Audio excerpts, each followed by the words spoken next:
माझं नाव डॉक्टर कुणाल पडोळे आणि प्रभाग 32 मधनं मी अर्ज दाखल केलेला आहे. मी पार्टीशी बऱ्याच वर्षापासून जोडलेला आहे, म्हणजे 15-20 वर्षापासून पार्टीपासून जोडलेला आहे, पण 6 वर्षापासून संवैधानिक पदावर आहे. पार्टीसाठी मी बरेच उपक्रम केले. रोजगार हा माझा सगळ्यात महत्त्वाचा उपक्रम आहे. आतापर्यंत मी 30,000 लोकांना रोजगार दिलं.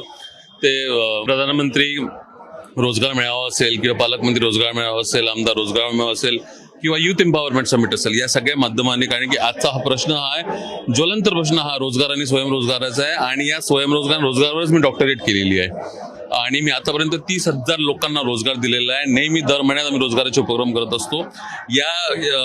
यानंतर आपण सेल्फ एम्प्लॉयमेंटचे बरेच कार्यक्रम घेत असतो, जेणेकरून युवकांना खास करून रोजगार आणि स्वयंरोजगाराची संधी आपण देऊ शकतो. तुम्ही आता बघितलं असेल, पार्टीने आमच्या राष्ट्रीय अध्यक्ष जसं प्रवीण नवीनजींना आम्हाला राष्ट्रीय अध्यक्ष दिलं, तसं पार्टी आता नवीन चेहऱ्यांना देणार आहे. आणि भारतीय जनता पार्टी ही खूपच विकसनशील पार्टी आहे. हे जात धर्म हे बिलकुल बघत नाही आणि या सगळ्या चक्करमुळे एक नवीन चेहरा पार्टी देतील आणि पार्टीचा जो आदेश राहील ते आम्हाला मान्य आहे.